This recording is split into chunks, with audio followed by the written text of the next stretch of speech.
1. Subscribe করুন, bell বাটনে click করুন।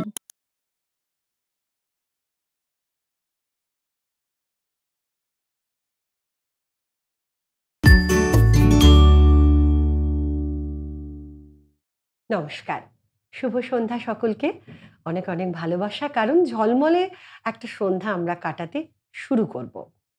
যার হাত ধরে বলার অপেক্ষা রাখে না সেই কবিতা, কবিতাকে নিয়ে পথ চলা, হৈ হৈ করে বেঁচে থাকা, অনেক খুশি, অফুরান অক্সিজেন। আর এই প্রসঙ্গে বলতে হলে সেই আবার কবিগুরুর কবিতায় আসতে হয়। আমি কেমন করিয়া জানাবো আমার জুড়ালো হৃদয়ে, জুড়ালো আমার জুড়ালো হৃদয়ে প্রভাতে। এখন প্রভাত নয়, সন্ধে। কিন্তু সন্ধে হলে কি হবে, আমরা প্রভাত থেকে অপেক্ষা করে থাকি আমাদের মঙ্গলবারের এই কথা ও কবিতা কখন শুরু হবে। কারণ আমাদের ওপারে প্রচুর দর্শক শ্রোতা যারা অপেক্ষা করেন এই অনুষ্ঠানটি দেখবার জন্য। আজকে আমার সঙ্গে স্টুডিওতে রয়েছেন এমন একজন অতিথি বন্ধু, যিনি ভালো লাগা ভালোবাসা দিয়ে একটা কবিতাময় জীবনকে তিনি তিলে তিলে গড়ে তুলেছেন। স্বপ্ন কতখানি সেটা তো শুনবো, অনেকখানি সময় এখনো আছে বাকি। নমস্কার অংশুমানদা, স্বাগত আপনাকে আমাদের আজকের এই আড্ডায়। আর এই আড্ডায় যখন আপনাকে পেয়ে গেছি তখন কবিতা দিয়েই আমরা শুরু করে দেব।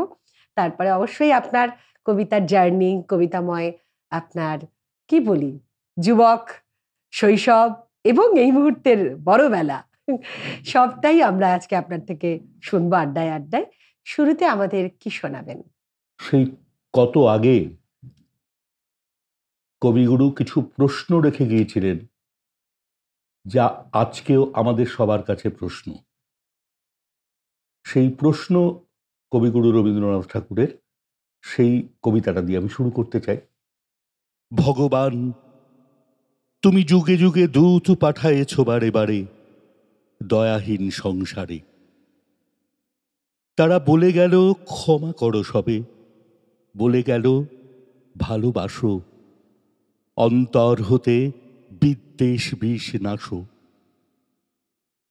বরণীয় তারা, স্মরণীয় তারা, তবুও বাহির দ্বারে আজি দুর্দিনে ফেরানু তাদের ব্যর্থ নমস্কারে। আমি যে দেখেছি গোপন হিংসা কপট রাত্রি ছায়ে হেনেছে নিঃসহায়। আমি যে দেখেছি প্রতিকারহীন শক্তের অপরাধে বিচারের বাণী নীরবে নিভৃতে কাঁদে। আমি যে দেখিনু তরুণ বালক উন্মাদ হয়ে ছুটে কি যন্ত্রণায় মরেছে পাথরে নিষ্ফল মাথা কুটে। কণ্ঠ আমার রুদ্ধ আজিকে বাঁশি সঙ্গীত হারা অমাবস্যার কারা লুপ্ত করেছে আমার ভুবন দুঃস্বপনেরও তলে। তাই তো তোমায় সুধাই অশ্রু জলে, যাহারা তোমার বিষাইছে বায়ু নিভাইছে তব আলো। তুমি কি তাদের ক্ষমা করিয়াছ? তুমি কি বেসেছ ভালো? কবিতাটা শুনলে, এটা তো আমার ভীষণ একটা প্রিয় কবিতা। আমার শুনলে এই শেষ লাইনটা যেন মনে হয় অনেক কিছু জিজ্ঞাসা রেখে গেছেন। বারে বারে নিজেকেই যেন মনে হয় প্রশ্ন করি। অনেক কিছু বোধহয় নিজের সঙ্গে নিজের কথা বলা, একটা এই কবিতাটার মধ্যে দিয়ে একটা অদ্ভুত আত্মতৃপ্তি কাজ করে। তো ভীষণ ভালো আমাদের আজকের। সবচেয়ে বড় কথা হচ্ছে এই কবিতাটা কবিগুরু যে প্রশ্ন রেখে গিয়েছিলেন আজ থেকে একদমই 100 বছর প্রায় আগে, সেই প্রশ্ন আজও উত্তর তিনি তো পাননি, আমরাও পাচ্ছি না, আমরাও এখনো পর্যন্ত আমাদের কাছে সেটা প্রশ্নই রয়ে গেছে। প্রশ্নই রয়ে গেছে। এই জন্যই তিনি এই বিশ্বকবি। কারণেই বিশ্বকবি এবং কালজয়ী, সত্যিই তাই। সময়কে অতিক্রম করেছেন। কবিতাময় জার্নি, দাদার সঙ্গে তো গল্প হচ্ছিল যে একটা তো প্রফেশন আছে জীবনধারায়, যেটা প্রত্যেকের থাকে, আপনার একটু ব্যতিক্রমী, মানে কিন্তু কবিতাকে সঙ্গী করে ফেলেছেন। সেইটা কিভাবে শুরু হলো? দেখুন, একেবারে ছোটবেলায় আমরা যখন বড় হচ্ছি, স্কুলে কলেজে পড়ছি, একটু বোধ এসেছে, সেন্স এসেছে, সেই সময় কলকাতাতে এবং চারপাশেও একটা সাংস্কৃতিক চর্চার একটা পরিমণ্ডল ছিলই। সেই সময় একটা সাধারণভাবে চর্চা ছিল, পাড়ায় পাড়ায় ফাংশন হতো, রবীন্দ্র জয়ন্তী হতো, নজরুল জয়ন্তী হতো, এবং সে সমস্ত অনুষ্ঠানে কবিতা আমাকে আকৃষ্ট করে, এবং তখন ওই ছোটবেলার কণ্ঠ অনেকেই বলতো যে খুব খারাপ ছিল না তখন, এখন ক্ষয়ে নষ্ট হয়ে গেছে বিভিন্ন কারণে। তো সেই সময় আবৃত্তি করতাম। পাড়ায় দেবাশিস সেনগুপ্ত ছিলেন, আবৃত্তি চর্চা করতেন, তিনি আমাকে অনুপ্রাণিত করেছেন। সতুদা ডাকনাম, আমরা পাড়ায় সতুদা বলে ডাকতাম। আসলে ভালো কিছু হলে এই নামগুলো মনে আসে, একেবারে আর কি। মনে আসে, তিন একদম। চারটে নাম আমার মনে আসছে, যে আজকে আমাদের সঙ্গে আড্ডা দিতে দিতে উপায় এটা নেই কোনো, স্বাভাবিক। এই তিন চারটে নাম না বললে। তো তিনি আমাকে অনুষ্ঠান করতে মাঝে মাঝে গ্রুপে রিহার্সাল হতো, সেইভাবে আর কি পথ চলাটা শুরু হয়ে শুরু গেছিল, হয়েছে এইভাবে। মানে একটু বিকশিত হওয়ার জায়গাটা আস্তে আস্তে বেড়েছে এইভাবে। একেবারে এবারে ছাত্র জীবন, কলেজ জীবন, যখন প্রফেশনাল জীবনে প্রবেশ করলাম, চাকরিগত কারণেই এবং পারিবারিক বিভিন্ন রকম সমস্যা থাকবেই, স্বাভাবিক, ছেলে মেয়ে হলো। তো এই গল্পগুলো দাদা আমরা আবার পরে শুনবো। আচ্ছা, ঠিক হ্যাঁ, আছে, আরেকটা কবিতা একটু শুনে নি, ঠিক আছে। কারণ আপনার সঙ্গে কথা বলতে বলতে যেটা বুঝতে পারছি যে এটা কিন্তু বেশ অনেকখানি হ্যাঁ, গল্প। একটু হ্যাঁ, সময় লাগবে। না আমরা শুনবো আবার, তবে একটা আচ্ছা, কবিতা শুনে ঠিক নি। আছে, ঠিক আছে। এবারে কি শোনাবেন? একটু হালকা কবিতা করি, মানে মনকে হালকা করবে? মনটাকে হালকা করার জন্য, পরিবেশটাকে হালকা করার জন্য। প্রথমে এত সিরিয়াস কবিতা করে ফেলেছি, এই যে এবারে একটু হালকা না করলে সহজ মনে শ্রোতা সহজ বন্ধুরা কবিতা। আমাকে ক্ষমা করবেন কিনা আমার প্রশ্ন তৈরি না হয়েছে। না, সব ধরনের নিয়েই তো আমাদের হ্যাঁ। জীবন। শোনান। জুতা আবিষ্কার। কহিলা হবু, শুনো গো গবুরায়, কালি কি আমি ভেবেছি সারা রাত্র, মলিন ধুলা লাগিবে কেন পায়ে, ধরণী মাঝে চরণ ফেলা মাত্র। তোমরা শুধু বেতন লহ বাঁটি, রাজার কাজে কিছুই নাহি দৃষ্টি। আমার মাটি লাগায় মোরে মাটি, রাজ্যে মোর একিয়ে অনাসৃষ্টি। শীঘ্র এর করিবে প্রতিকার, নহিলে কারো রক্ষা নাহি আর। শুনিয়া গবু ভাবিয়া হল খুন, দারুণ ত্রাসে ঘর্ম বহে গাত্রে। পণ্ডিতের হইল মুখ চুন, পাত্রদের নিদ্রা নাহি রাত্রে। রান্নাঘরে নাহিকো চড়ে হাঁড়ি, কান্নাকাটি পড়িল বাড়ি মধ্যে। অশ্রু জলে ভাসায় পাকা দাড়ি, কহিলা গবু হবুর পাদপদ্মে। যদি না ধুলা লাগিবে তব পায়ে, পায়ের ধুলা পাইব কি উপায়। শুনিয়া রাজা ভাবিল দুলি দুলি, কহিল শেষে কথাটা বটে সত্য, কিন্তু আগে বিদায় কর ধুলি, ভাবিও পরে পদধূলির তত্ত্ব। ধুলা অভাবে না পেলে পদধূলা, তোমরা সবে মাহিনা খাও মিথ্যে।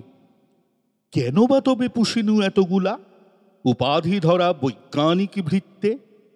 আগের কাজ আগে তো তুমি সারো, পরের কথা ভাবিও পরে আরো।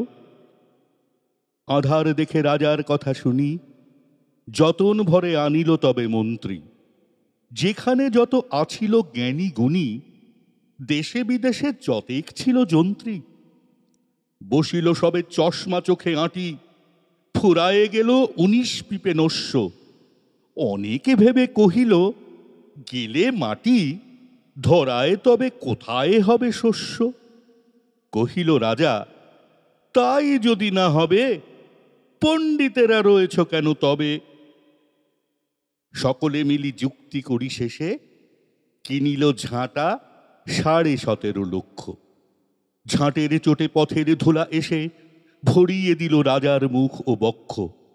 ধুলায় কেহ মেলিতে নারে চোখ, ধুলার মেঘে পড়িল ঢাকা সূর্য। ধুলার বেগে কাশি আমরে লোক, ধুলার মাঝে নগর হল উৎস। কহিল রাজা, করিতে ধুলা দূর, জগৎ হল ধুলায় ভরপুর। তখন বেগে ছুটিল ঝাঁকে ঝাঁক, মশক কাঁখে 21 লাখ ভিস্তি। পুকুরে বিলে রহিল শুধু পাঁক, নদীর জলে নাহিকো চলে কিস্তি। জলের জীব মরিল জল বিনা, ডাঙার প্রাণী সাঁতার করে চেষ্টা। পাঁকের তলে মজিল বেচা কিনা, সর্দি জ্বরে উজাড় হল দেশটা। কহিল রাজা, এমনই সব গাধা, ধুলারে মারি করিয়া দিল কাদা। আবার সবে ডাকিল পরামর্শে, বসিল পুনঃ যতেক গুণবন্ত, ঘুরিয়া মাথা হেরিল চোখে সর্ষে, ধুলার হায় নাহিক পায়ে অন্ত। কহিল মহি মাদুর দিয়ে ঢাকো, ফরাস পাতি করিব ধুলা বন্ধ।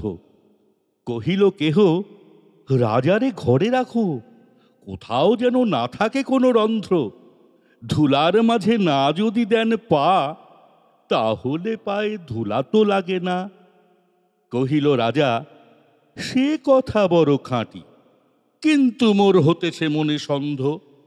মাটির ভয়ে রাজ্য হবে মাটি, দিবস রাতি রহিলে আমি বন্ধ। কহিল সবে চামারে তবে ডাকি, চর্ম দিয়া মুড়িয়া দাও পিঠি। ধুলির মহি ঝুলির মাঝে ঢাকি, মহিপতির রহিবে মহাকীর্তি। কহিল সবে হবে সে অবহেলে, যোগ্য মতো চামার যদি মেলে। রাজার চর ধাইল হেথা হোথা, ছুটিল সবে ছাড়িয়া সব কর্ম। যোগ্য মতো চামার নাহি কোথা, না মিলে অত উচিত মতো চর্ম।